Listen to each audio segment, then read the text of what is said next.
Or tentative, like they don't want to dive into it. They it's like 1 foot in, 1 foot out. They don't want to post too much about it. And then there's quite the opposite. There's a lot of people who are just going with the flow and posting everything about it, and maybe not. They didn't post it too much, or I mean, pay attention to what they're posting too much, and they're posting things that might not be true. So there's a lot of like fact checking going on with Ghost Pipe, and naturally, it has always been a plant that people quarrel over, right? Even goes back to the Native Americans, helping them solve quarrels, helping them communicate with different tribes and chilling out. So it's funny that quarreling still is tied to it to this day on the internet in 2025. I just think it's like a whole new different version. What do you think? Like, people really get into this. They really argue about it hard. I'm guilty of it too. So not even. I've said this a lot. It's because the ghost pipe Monotropa uniflora is shrouded and tucked in a closet of mysticism. People want to believe that you need to tincture in the field or else it's going to magically lose its powers. There's one school.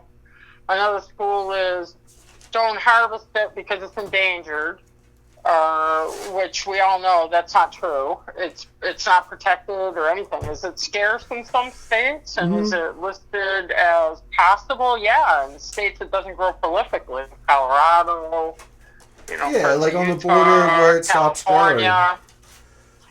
Things like that. Remember, cut the flower or pull the root? The biggest argument in ghost pipe history last year? That was number one. Again, it's egos. And it's because of YouTube videos where people were cutting them, and then it went viral. And I'm not going to say anybody's name, but dude, the video's everywhere. And it's just like, man, that's what it is. Then there's the ego where, don't harvest the third. Come on. If a vendor tells you that they only harvest, well, it makes sense. Percentage of a root clutch. Well, I don't want to beat. I don't want to beat up too many people, but like, it does make sense to leave some flowers behind, like in certain times. Like there's ways you can harvest. We did a whole video on this, so I don't want to get too far into it, but like.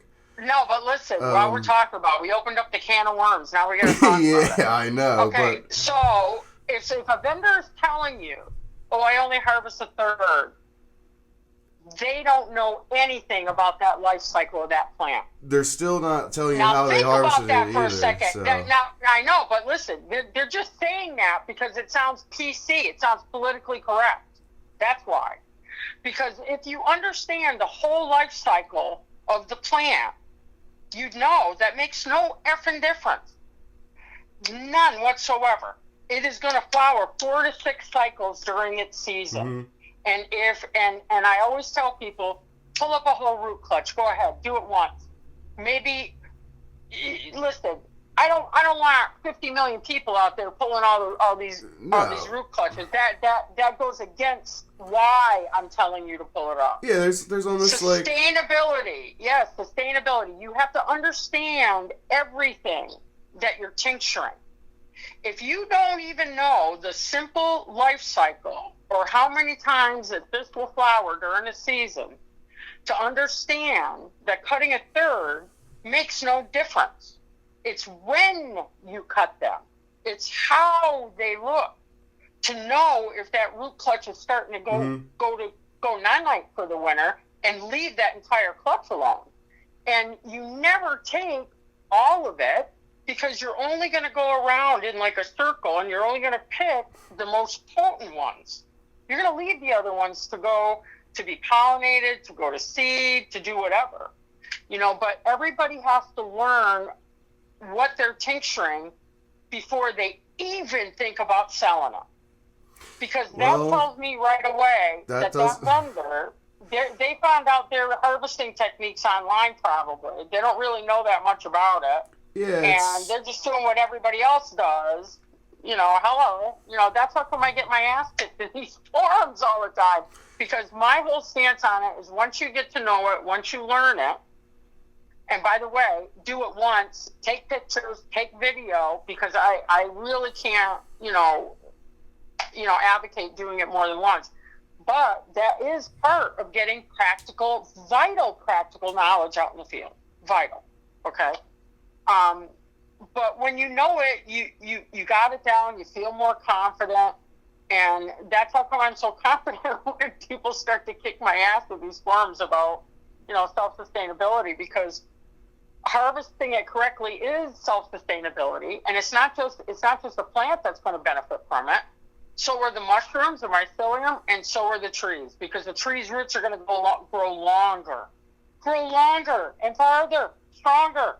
That means you're going to have even more ghost pipe in that area. Yeah, the following seasons. The few that I've been going to for the past 5-6 years, and different new ones, like, it seems like the ones I first ever went to are doing better. Like, they're like the one where we filmed in that beach forest that I go to, that area. Dude, that is like it's like the ghost pipe city, self-sustainability. It is like ghost pipe city. I go there every year and just get some there. But like it's also like, yeah, there's where also like a bunch of rumors. There's a bunch of wives' tales too. Like, I've heard if like one person, like, reported, like, in this crazy tale on Reddit that he ate, like, 2 ounces, like, as much as he could.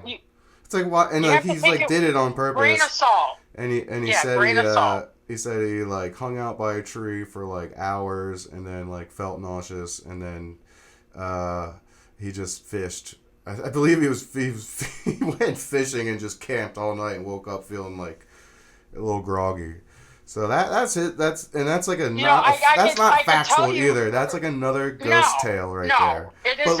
It is. But I bet you somebody really did that. And then like the other ghost tales are about people smoking it. We were talking about that too. Like people who smoke dried ghost pipe flower, and they experience the effects as well. Like, I'm not gonna try it. And like we were discussing, like you don't recommend smoking ghost pipe, right? I personally don't recommend that. No, listen, you can smoke dried, dead ghost pipe, and people have. I never have, and I don't think I have interest in it. However, for me, I like to have control, and I like to have, what the strongest is, because me, I only deal with heavy medicinals. It's by taking anything by tincture. It's always going to be way more potent than anything else. Yeah, it's strange. Like, I wouldn't see the. I mean, I guess, like, I don't know. Like, you could make tobacco with it or mix it into a blend. Maybe it would add like some small flavor. I don't think I ever would. It's the nebulizers that I have the issue with. Everyone is going to react differently at different rates. My best advice for me, based on my own experience now, is you don't go over 10 drops. No way. There's no need to.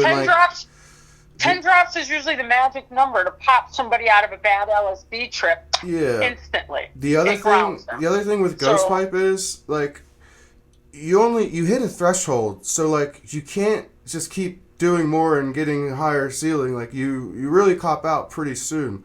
So, like, there's no reason to push it. So, like... No, because it works on your nervous system. It's not like drinking alcohol, where if you drink 3 beers, and then you drink 10 beers, and then you drink 15, the BAC, like you don't just keep getting more and more. So, like, once you get the mild sedative effect, like, that's as far as you're going to get it. But, like, people hallucinating, if you push it, you will have lucid dreams for sure. You won't have any out-of-body experiences. Then there's Native American tales of they would use it to find their spirit animal, and they use it for like deep, meditating and stuff like that. Yeah, so, but think about it. American Indians were foragers. Mm-hmm. Hunters and foragers, okay? Absolutely. They were like a lot of people that use ghost pipe for anxiety. Yeah. 20 lanes going 90 miles an hour all the time. In order to center, ghost pipe is what they used. Yeah.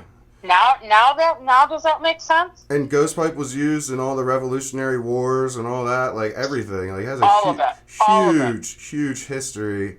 And it was before penicillin, so like when penicillin came out, it kind of, I guess, stole the show. So like Sarah says how much is too much. Yeah, that's what we were just talking about. The only thing that I can comment on is the tinctures that I forage and I make.